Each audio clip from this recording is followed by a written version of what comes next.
The latest Falcon and Winter Soldier trailer has major clues for the finale. You've got to be Falcon kidding me with this, Marvel fans, because with just 2 episodes left in the Falcon and Bucky show, there are still so many plot lines to wrap up, power brokers to introduce, and super soldiers running amok that need to be reckoned with.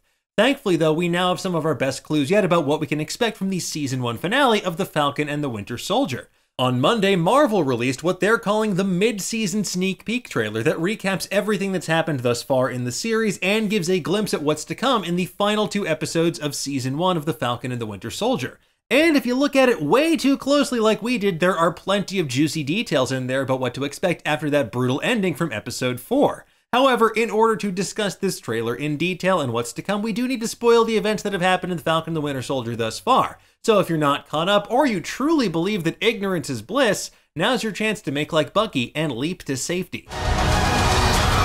Okay, let's get into it, shall we? As we head into the final 2 episodes, we have so many lingering questions in need of answers, like when will Sam Wilson finally wield the shield like we see him practicing with it in his backyard?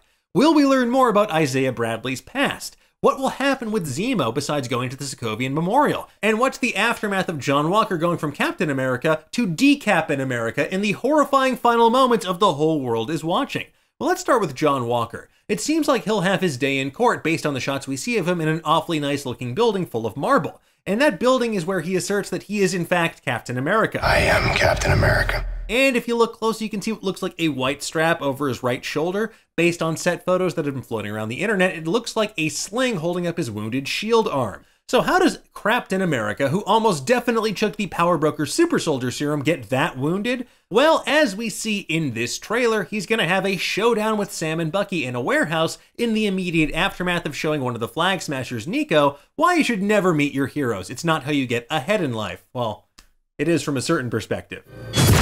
We see a still furious, blood-flecked John Walker crouching alone in a warehouse before telling Sam and Bucky they don't want to do this. This presumably being fighting the newly minted super soldier turned murderer. Thankfully though, Bucky speaks for all of us when he says, yeah, we do. Yeah, we do. We also see John Walker strolling down a city street at night fighting the Flag Smashers, and this seems to be the same sequence from earlier trailers where the Flag Smashers are attacking some fancy gala in a giant building that may or may not be the Global Repatriation Council's headquarters. We also know that at least Bucky will make an appearance here on his motorcycle, intentionally crashing it to launch himself like a meaty missile towards Carly and the rest of the Flag Smashers. But let's go back just a moment. The bigger question is what that presumed trial would mean for not only Walker, but Sam and Bucky as well, because after all, Bucky has some pretty stringent terms associated with his pardon for all of those crimes and murders he did as the Winter Soldier. Not to mention that Sam and Bucky hypothetically broke international criminal and Lord of the Dance Baron Zemo out of prison.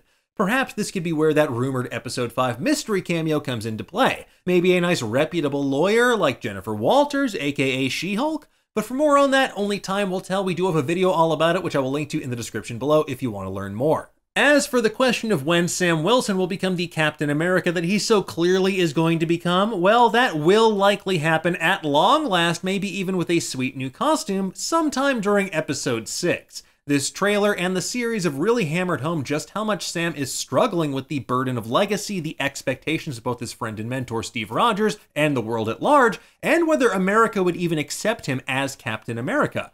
After all, as his sister Sarah says in the previous episode, my world doesn't matter to America, so why should I care about its mascot? My world doesn't matter to America, so why should I care about its mascot? But given Sam's arc and what he's learned about the complicated legacy of the SHIELD and the Super Soldier program in this series, it's all but confirmed that Sam Wilson will assume the mantle of Captain America going forward, but on his own terms, and one that charts a new course for this iconic character. And speaking of that complicated legacy, for everyone wondering if Episode 2 is the last we would see of Isaiah Bradley, the original Black Captain America, the super soldier who was rewarded not with parades and accolades, but with experimentation and imprisonment, the answer is thankfully no, because as we see in this trailer, Sam appears to be sitting in the backyard of Isaiah Bradley, perhaps speaking with Isaiah for some much needed advice. Besides, given the fact that Isaiah's grandson Eli Bradley, who we first met in Episode 2, winds up becoming the superhero and young Avenger known as Patriot in the comics, you can bet your bottom dollar that this is not the last we've seen of either of the Bradleys. Well, fingers crossed. As for the Power Broker, he's likely going to have a bone to pick and or break with Zemo, who's also wanted by everyone from the Dora Milaje to the US government, so good luck with that one, buddy. Honestly, I wouldn't be surprised if we don't find out who exactly the power broker is until the very final moments of the series. While his star scientist Nagel was killed in Madripoor, the power broker likely has backups of the data and the process for making more super soldiers, and that's likely going to be bad news bears for our heroes somewhere down the line. And speaking of Zemo, my best guess is that Bucky is going to help track him down to the Sokovian Memorial, which we saw in previous trailers, so he can make amends to the Dora Milaje and bring him back to justice. Because, let's be real, it's only fitting. Bucky's arc thus far is all about making amends, his commitment to therapy. He would want to help undo the damage he's done to the people that helped him begin to heal from some of the deepest trauma of his life. Or who knows, maybe my crackpot idea that Zemo will return to Sokovia to find it's now part of the sovereign nation of Latveria will come true, and then we'll meet a certain doctor that could be the doom of MCU as we know it. Wink. We'll just have to wait and see what happens beginning this Friday with The Falcon and the Winter Soldier Episode 5, but in the meantime, we'll have plenty of breakdowns, theories, and other Marvel Cinematic Universe goodness just waiting for you over on Nerdist.com. But first, tell us, what do you think is going to happen in the final 2 episodes of this season? Who's going to catch up with Zemo first, and who is the power broker really? Let us know in the comments below, and for the latest and greatest in the world of pop culture, stay tuned to Nerdist.com.